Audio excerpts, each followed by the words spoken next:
జై శ్రీరామ్, శ్రీమాత్రే నమః. జై జనసేన, జై పవన్ కళ్యాణ్, జై వరాహి.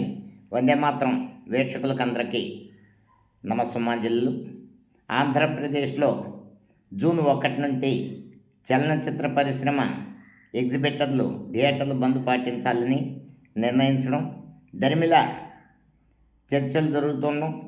సరిగ్గా హరిహర వీరమల్లు రిలీజ్ టైంలోనే ఇలాంటి అవాంతరాలు సృష్టించడం ఏంటని మా ప్రీతమ నాయకులు, టూరిజం సినిమాటోగ్రఫీ శాఖ మంత్రివర్యులు కందుల దుర్గేష్ గారు దీని వెనక ఎవరున్నది ఎంక్వైరీ చేయమని హోంశాఖను ఆదేశించడం, దరిమిల వేళ చర్చలు జరిగి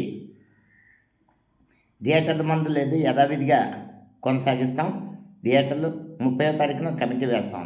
సరే, ఇక పూర్వపరాల్లోకి వెళ్తే ఇప్పుడు ఎగ్జిబిటర్లు కానీ తెలుగు సినిమా నిర్మాతలు కానీ ఎవరైనా తెలుసుకోవాల్సిందే. థియేటర్ ఎగ్జిబిటర్లకి తెలుగు సినీ పరిశ్రమకి చెప్తున్నాం. ఇదివరకు తెలుగు సినిమా తప్పించి ప్రేక్షకులకి మరో ఎంటర్టైన్మెంట్ లేదు. కేవలం సినిమాయే. ఆ రోజు పండగ వచ్చినా, ఓ ఫంక్షన్ జరిగినా ఇంటిల్లిపాది సినిమాకి వెళ్ళే సేద తిరిగారు. టీవీ పరిశ్రమ వచ్చాక, టీవీ సీరియల్స్ వచ్చాక ఓ సెక్షన్ ఆఫ్ పీపుల్ సినిమా పరిశ్రమకు దూరం అయిపోయారు. తర్వాత మల్టీప్లెక్స్లు, సింగిల్ స్క్రీన్లు, అధునాతనమైన క్యాంటీన్లు అధిక ధరలు వచ్చాక, సినిమా టికెట్ రేట్లు పెరిగాక ఫ్యామిలీ ఆడియన్స్ సినీ పరిశ్రమకు దూరం అయిపోయారు. సరే, బాహుబలితోటి తెలుగు సినిమా పరిశ్రమ అంతర్జాతీయ స్థాయికి వెళ్ళింది, పాన్ ఇండియా లెవెల్కి వెళ్ళింది, అన్నీ బాగున్నాయి. సినిమాలు సాంప్రదాయంగా సాంప్రదాయ ప్రొడక్షన్ హౌస్లు ఉండేవి పూర్వం. అప్పుడు నిర్మాతకు ఒక గౌరవం ఉండేది. కథ రెడీ చేసుకో, కథకి ఎవరు కావాలి అది ఫిక్స్ చేసుకొని దాన్ని బట్టి బడ్జెట్ కంట్రోల్లో ఉండేది. ఇప్పుడు విచ్చలవిడితనం, హీరో కాల్ షీట్లు దొరికేస్తే చాలు, దాని మీద కథ రాయడం. పోస్ట్ ప్రొడక్షన్ వర్క్కి సంవత్సరం, సినిమా షూటింగ్ 2 సంవత్సరాలు. ప్రతి సినిమా పుష్ప అయిపోదు, ప్రతి సినిమా రంగస్థలం అయిపోదు. ఎన్ని సినిమాలు, పాన్ ఇండియా సినిమాలు పెట్టుబడిలో సగం డబ్బులు తీసుకొచ్చాయి. సృజనాత్మకత అన్నీ కుదిరితే ఓ సినిమా హిట్ అవుతుంది, కానీ కేవలం దర్శకుడు అనుకుంటేనో హీరో అనుకుంటేనో కదా అన్ని వర్గాలు కుదిరితే ఎన్నో అవుతున్నాయి, ఎంత డబ్బు వృధా అవుతుంది. ఇక్కడ సినిమాలు తీస్తున్నది ఎవరు, పెట్టుబడి పెడుతున్నది ఎవరు, అవుట్పుట్ ఎంత వస్తుంది? 2 సంవత్సరాలు సినిమా తీసి థియేటర్కి వచ్చాక మొదటి రోజు పైరసీ, మొదటి రోజు బాగుంటే సరే, రెండో రోజు ఖాళీ అయిపోతుంది. సినిమా తీస్తే హీరోకి షేరు, డైరెక్టర్కి షేరు, ఇంకా అన్నీ వచ్చేసాక థియేటర్లకు కూడా షేరే.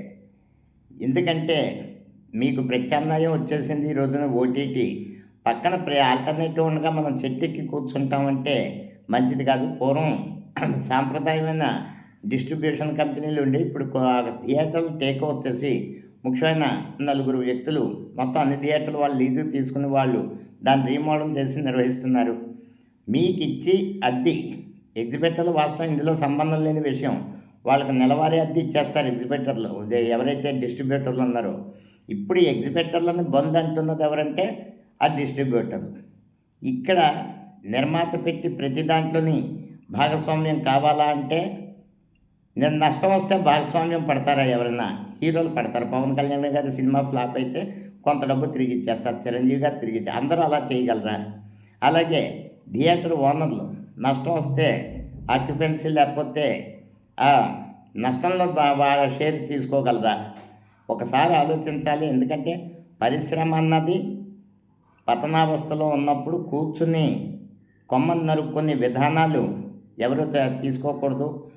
10 సినిమాలు తీస్తే ఓ సినిమా డబ్బులో రావడం గగనమైపోతున్న ఈ రోజుల్లో సృజనాత్మకత ఉన్న చిన్న కంటెంట్ బేస్డ్ వచ్చే సినిమాలు ఓటీటీలో కానీ చిన్న థియేటర్లో కానీ రిలీజ్ అయ్యి అద్భుతాలు సృష్టిస్తున్న రోజుల్లో పరిశ్రమ అభివృద్ధికి అందరూ ఆలోచించాలి, కానీ అట్టహాసాలకి పోయి మొదటిగా మోసం తెచ్చుకోకూడదు. ఇంకా భక్తి రస సినిమాలు, మాకు రామాయణం భారతం మాత్రం దయచేసి సినిమా నిర్మాతలు ఏ దర్శకులు టచ్ చేయకండి.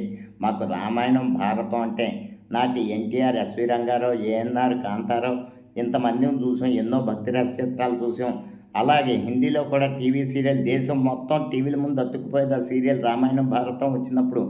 మహానుభావులు రామానంద సాగర్ అనుకుంటా, ఆయన ఇటు భారతం రవి చోప్రా తీశారు. అంత సృజనాత్మకతో వాస్తవికంగా చూసాం. ఇప్పుడు మీరు గ్రాఫిక్స్‌తో మొన్న 'ఆదిపురుష్' సినిమా చూస్తే బుర్ర పాడైపోయింది. మాకు రాముడంటే ఎలా ఉంటాడు, కృష్ణుడంటే ఎలా ఉంటాడని ముద్ర పడిపోయింది. మమ్మల్ని దయచేసి రేపు కన్నప్ప వస్తుంది వాళ్ళంత ఎన్ని హింసలు కుటుంబం, ఎంత టార్చర్ పెట్టడంలో ఆరితేరిన కుటుంబం. దయచేసి భవిష్యత్తులో రామాయణం, భారతం తీద్దామనుకుని ఏ దర్శకుడు కూడా ఆ సబ్జెక్ట్‌లో టచ్ చేయకండి. మా విఎఫ్ఎక్స్ రామాయణాలొద్దు. ఒరిజినల్ రామాయణం, ఒరిజినల్ భారతం, దాని నుండి దానవీర శూరకర్ణ ఇలాంటి సినిమాలు చూసాం. మమ్మల్ని మాత్రం ప్రేక్షకుల్ని మాత్రం మీరు 1000 కోట్లతో భారతం తీసి ప్రజల్ని మరింత బాధపెట్టొద్దు. ఇటువంటి ప్రయత్నాలు వద్దని కోరుకుంటూ, సినీ పరిశ్రమ పచ్చగా ఉండాలని కోరుకునే వాళ్ళలో ఒక సగటు సినీ అభిమానిగా నేను విజ్ఞాపనం మన్నించి అందరూ ధరలు కంట్రోల్‌లో తీసుకొచ్చి మార్గాలు చూడండి. తక్కువ సమయంలో సినిమా ముందే టేబుల్ మీదకి వెళ్ళేసరికి స్క్రిప్ట్ రెడీ చేసుకుని తక్కువ టైంలో షూట్ చేసి, టైం ఆదా చేసి ప్రాఫిట్స్ ఎందుకు రావో అది ఖచ్చితంగా వస్తాయి. అలాగే ప్రభుత్వం కూడా సినిమా పైరసీకి అవ్వకుండా చాలా కఠినమైన చట్టాలు తీసుకురావాలి. 2 తెలుగు రాష్ట్రాల ప్రభుత్వాలు కూడా, భారత ప్రభుత్వం కూడా అన్ని విధాలుగా సినీ పరిశ్రమ అంటే లక్షలాది మంది ఉపాధి పొందే ఓ పరిశ్రమ. దాన్ని పాడు చేసి ఏ యత్నం, ఏ వ్యక్తి లేదా ఏ నలుగురు వ్యక్తుల సమూహం చేసినా సరే ఖండించి తీరాల్సిందే. 'హరిహర వీరమల్లు' సినిమా మీ థియేటర్లు ఇచ్చినా ఇవ్వకపోయినా ఓటీటీలైనా చూడగలిగే ఇది పవన్ కళ్యాణ్ గారి అభిమానులకు ఉంది. నష్టం వస్తే భరించగల మంచితనం ఆయనకుంది. కాబట్టి పరిశ్రమ పచ్చగా ఉండాలని కోరుకుంటూ జై హింద్.